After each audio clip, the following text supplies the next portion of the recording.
بھی سوال ہے کہ کیا ہم بیٹھک میں عید کی نماز پڑھ سکتے ہیں جہاں سب کو آنے جانے کی اجازت ہے؟ جی ہاں، پڑھ سکتے ہیں، اگر کوئی اور حرج نہ ہو تو وہاں نماز ہو سکتی ہے، اور اگر ضرورت ہو تو کئی مرتبہ بھی الگ امام الگ مقتدیوں کے ساتھ ہو سکتی ہے۔ ایک سوال یہ کیا گیا کہ مسجد میں 5 وقتہ نماز ادا کی جاتی ہے لیکن یہاں جمعہ نہیں ہوتا ہے،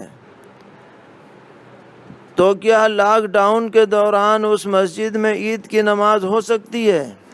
اگر سب شرطیں پائی جائیں تو عید پڑھ سکتے ہیں مسجد میں، آبادی بڑی ہو اور اذن عام ہو، لوگوں کو آنے جانے سے روک ٹوک نہ ہو تو نماز درست ہو جائے گی۔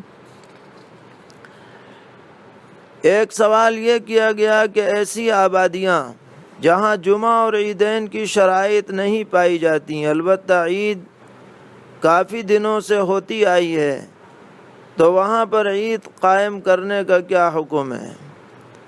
جب وہاں شرائط متحقق نہیں ہے تو وہاں عید کی نماز نہ پڑھی جائے، کسی کو پڑھنا ہو تو چاشت کی نماز پڑھ لے۔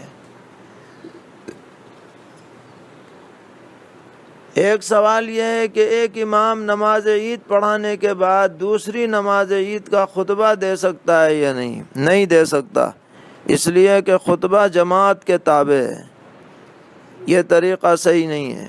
جو لوگ دوسری جماعت میں شریک ہیں، جس نے وہاں امامت کی ہے، وہی خطبہ دے دے، اور خطبہ کوئی مشکل نہیں ہے، یہ نہیں کہ لمبا چوڑا خطبہ پڑھا جائے، وہی قرآن کی چند آیتیں چند تکبیرات پڑھنی ہیں جیسا کہ ہم نے شروع میں بتایا، اس لیے کوئی پریشانی کی بات نہیں ہے۔ جہاں عید کی نماز بشرائط ادا کی جا رہی ہو وہاں خطبہ بھی بآسانی ادا ہو سکتا ہے۔ عید کی نماز میں 12 زائد تکبیریں ہیں یا 6؟ تو اس سلسلے میں کئی روایتیں صحابہ سے منقول ہیں۔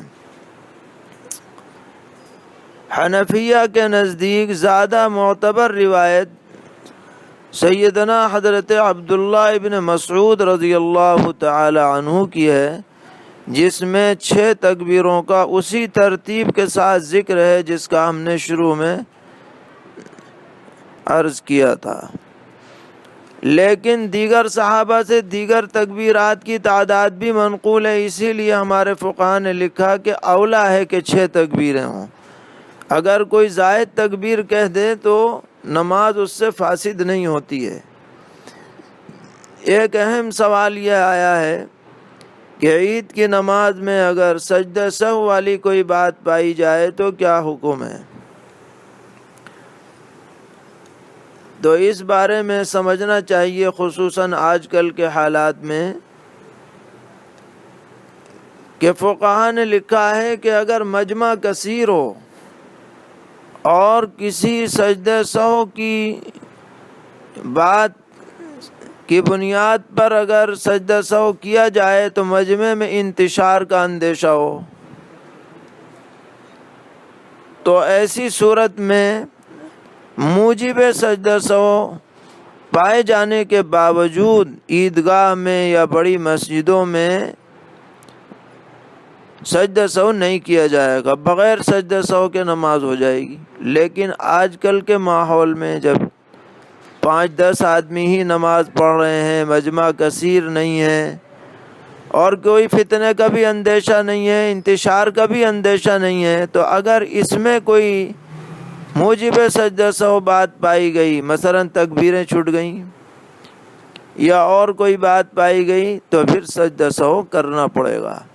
اس کی بھی صراحت فقہا نے کی ہے کہ جہاں مجمع کثیر نہ ہو اور فتنے کا اندیشہ نہ ہو تو حسب معمول سجدہ سہو کیا جائے گا۔ پوچھا ہے کہ عید کا خطبہ پڑھنا تو سنت ہے، لیکن سننے کا کیا حکم ہے؟ سننا واجب ہے، اگر بیٹھے رہے وہاں، اٹھ کر کے آ گئے تو کچھ نہیں۔ پوچھا ہے کہ ہم لوگ جماعت کے ساتھ نماز کم از کم کتنے سال کے حافظ لڑکے کے پیچھے ادا کر سکتے ہیں؟ کیا جمعہ اور عید کی نماز بھی شامل ہے؟ 15 سال کا لڑکا ہو یا بالغ ہو چکا ہو 15 سال سے پہلے تو اس کے پیچھے نماز درست ہو جائے گی۔ پوچھا ہے کہ عید کے دن عیدی لینے دینے کا شرعی کیا حکم ہے؟ کیا یہ حضور سے ثابت ہے؟ عیدی لین دین نہ واجب ہے، نہ فرض ہے، اور نہ صراحتاً پیغمبر علیہ الصلاۃ والسلام سے اس کا ثبوت ملتا ہے۔ البتہ بعض سلف صالحین میں، جیسے کہ حضرت حماد ابن ابی سلیمان، ان کے بارے میں آتا ہے کہ انہوں نے یہ معمول بنا رکھا تھا کہ اپنے لوگوں کو عید کے دن یا عید کے بعد کچھ ہدیہ پیش کیا کرتے تھے۔ لیکن دو باتیں پیش نظر رکھنی چاہیے جن سے اگر نیت درست ہو تو انشاءاللہ اس عمل کا استحباب ثابت ہو جائے گا۔ ایک تو یہ کہ پیغمبر علیہ السلام نے ہدیہ دینے کا حکم دیا ہے، اور ہدیہ دینے سے محبت میں اضافے کی بات بھی فرمائی ہے۔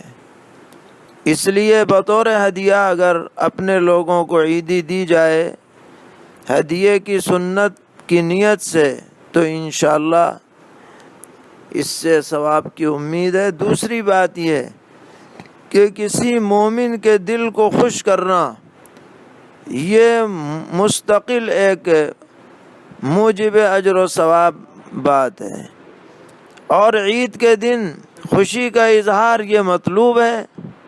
اس لیے بچوں کا دل خوش ہو، رشتہ داروں کا دل خوش ہو، پڑوسیوں کا دل خوش ہو، آنے جانے والوں کا دل خوش ہو، اس نیت سے اگر عیدی دی جائے تو اس سے منع نہیں کیا جائے گا، بلکہ ایسا دینا بہتر اور افضل ہوگا۔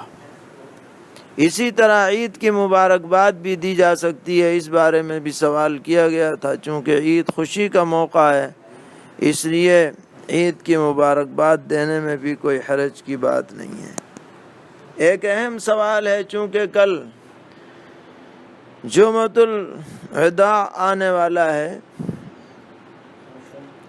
تو اس بارے میں پہلے بھی بات بتائی جا چکی ہے کہ ایک میسج گردش کرتا ہے، ہر سال ہی پتہ نہیں کہاں سے نکل کے آ جاتا ہے کہ آخری جمعے کو یا اس سے پہلے قضائے عمری کی نماز پڑھی جائے 2 رکعت خاص انداز میں، تو اس سے اتنے سال کی فرض نمازیں معاف ہو جائیں گی۔